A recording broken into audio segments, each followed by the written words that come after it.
3-year contract. Um, you know, Well, that was always a problem, wasn't it? It right, was always right. going to be a problem going forward.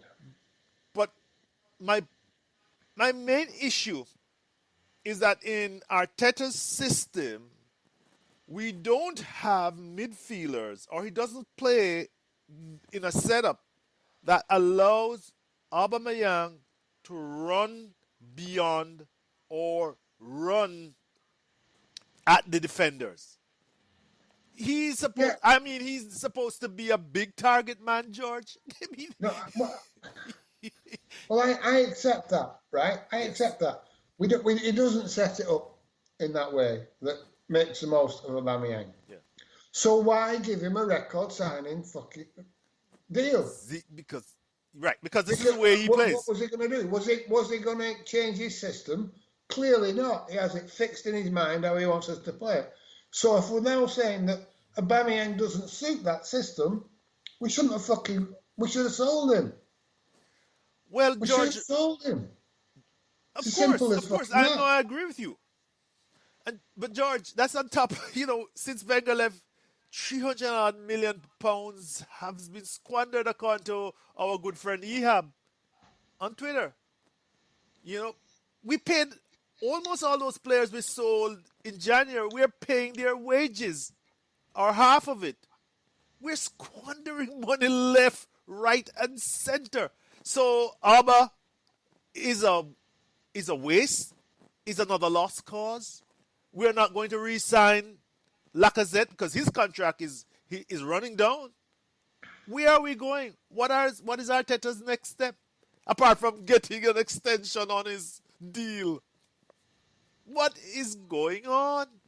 Well, it's looking. It looks every time you look at the situation, it looks more and more bleak because I don't see where any replacements are coming from.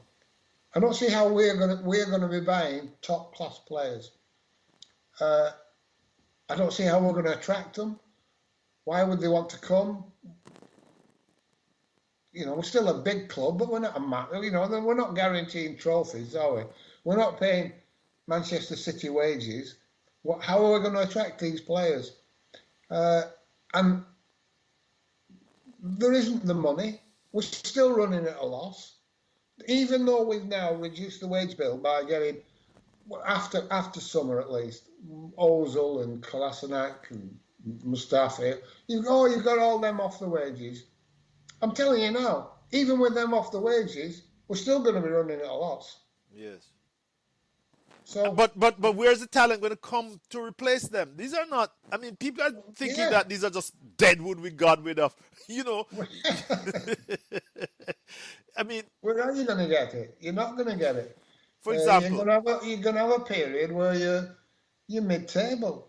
well, That's it. George. I mean, I watched the telly the other day. I watched that Wolves match, Yes, and they've got that young lad. Is it Jota? yes. Not Jota is gone to Liverpool. No, no, Jota's gone to Liverpool. Yeah. Neto. Neto. Yeah, yeah, yeah. What a player he is. Yes. We So can't get players like that. somebody's going to come in We for might have him. been able to get him when Wolves got him, Yeah. but we're not getting him now. Yes. They're talking about Jack Grealish. Oh Lord. Yeah, that's You may pipe as well, dreaming, George. you may as well say you want Phil Foden. Yeah. You're not fucking getting him.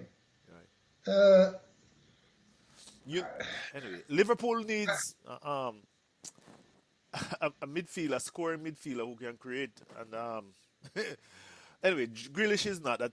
I don't know, but trust me, Liverpool is going in for a number 10 next year because they don't have one, and it is glaring. I mean, the kind of midfielders they have. I, that's an aside, George. We're not talking well, about yeah, Liverpool. yeah, yeah. Yeah, But I agree with you that if you're going to play Thiago, yeah.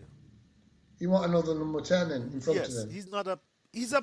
Because you're getting possession now. Yes, Liverpool's got possession, but they haven't got the craft to turn that possession into goals. right.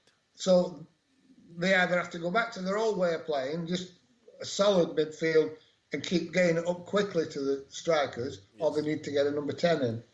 And having invested in Thiago, they're probably going to get a number 10 in. But that won't help us, will it? No, that's my point. That's why I want to move on. Because you look at all this top talent that's coming through. But we've got Emile Smith Rowe. Let's not forget that. George, He might be as good as them. He might be. you might, I am, but George, that's a project. It is. That's a 2-3 year project. We had Cesc at 16 and he was ready, but it still took a while for him to mature, a year or two after Vieira left. Emile Smith Rowe is no Fabregas. He's a different kind of player. He's young. He's like all young players tends to be injury prone. We've been through all of that before. And then we had to take a loan on Odegaard. So there's really no, upside for us there if we did build him up over the season. So it worries me where we're going to go and get the creative player in the middle of the park, which for 6 months. Well, go ahead.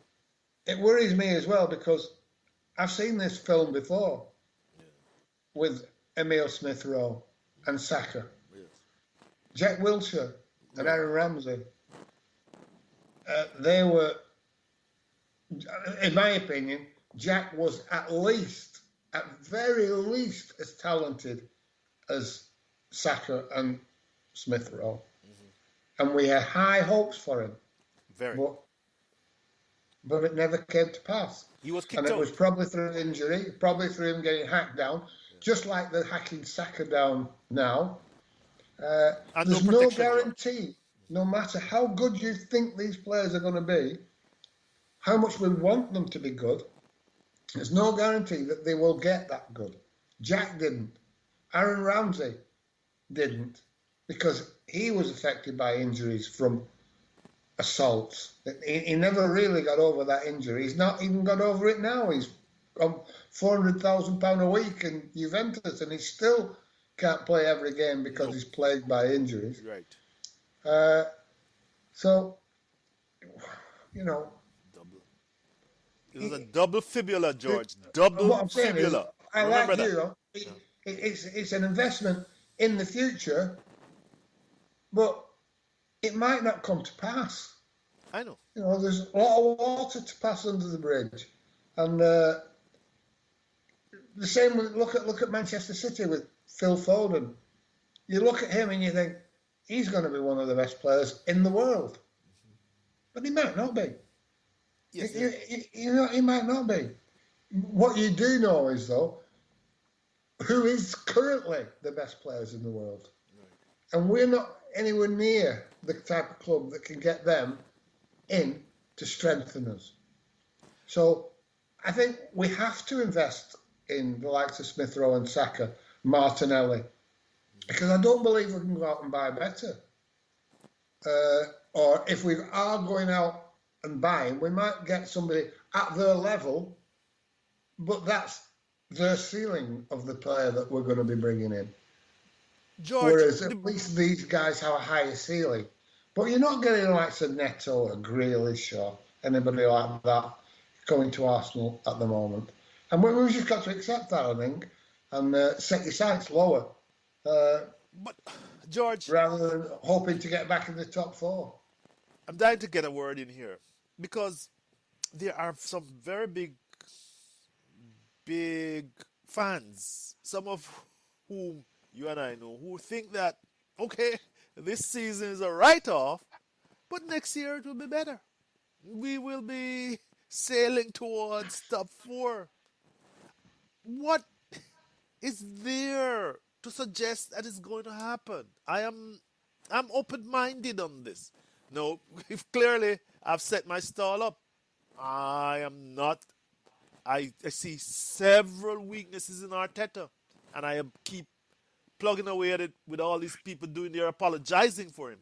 But tell me, what do you see, George? You are my expert. In next year, based on this year, what is going to be different? He's improved the defense. I don't want us to repeat what we've said, but how is he going to improve us? What is his next step? in asking you this question, in terms of transfers, we've gotten Partey, we've gotten Gabriel. These are not the players that Manchester City would go for. No, they're not. And there's your problem. There's your problem right there.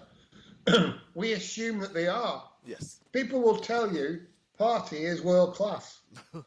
Honestly, you go on. Yes, I know, George. Go on Twitter. You go on Twitter when we come off this podcast and just tweet, Partey is not world class. That'd be abuse. Tweet that out and see what happens to your timeline. See the thousands of people coming on, ripping you to pieces, telling you that he's world class. Yeah. And there's your problem. Manchester City wouldn't go anywhere near him. They wouldn't. No. 28 years old, 50 odd million pounds at his peak. And what was his peak?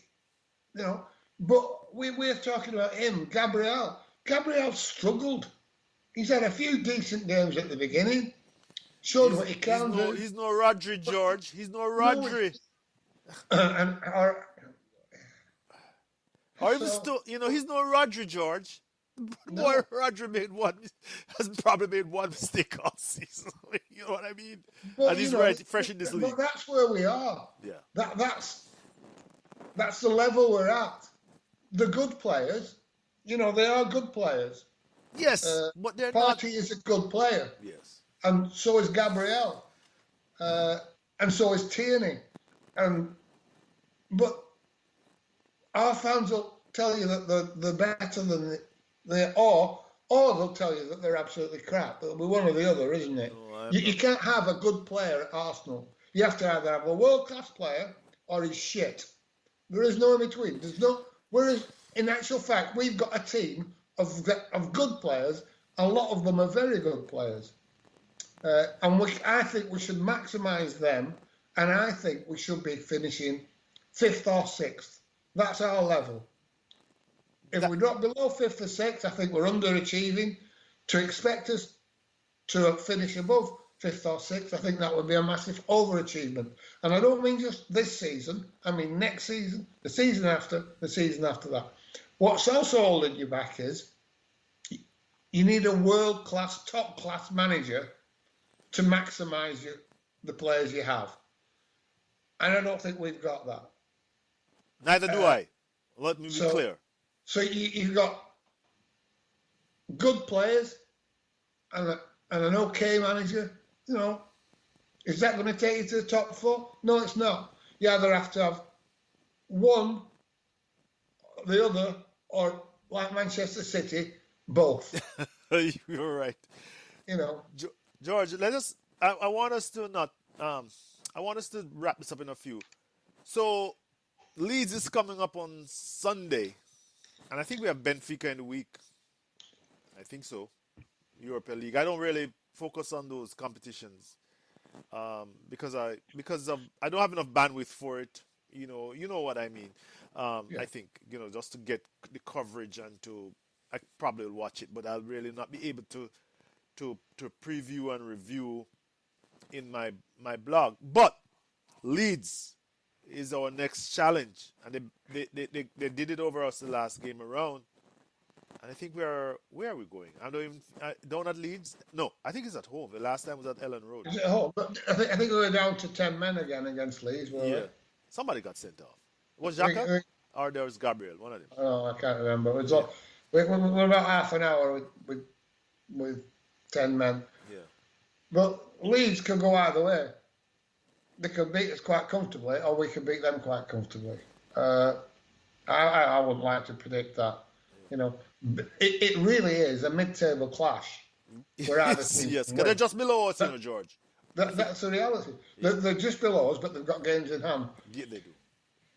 It's a toss of a coin with Leeds. Leeds is a better attacking team, but a poor defensive team. Yeah. It's a toss of a coin right. with Leeds. Yes, we've come up from the championship. It's a toss of a coin. It shouldn't be a toss of a coin. We should be massively favourites to win this game. The difference, George, is what you just pointed to. That is, they have a manager who knows how to get the best out of his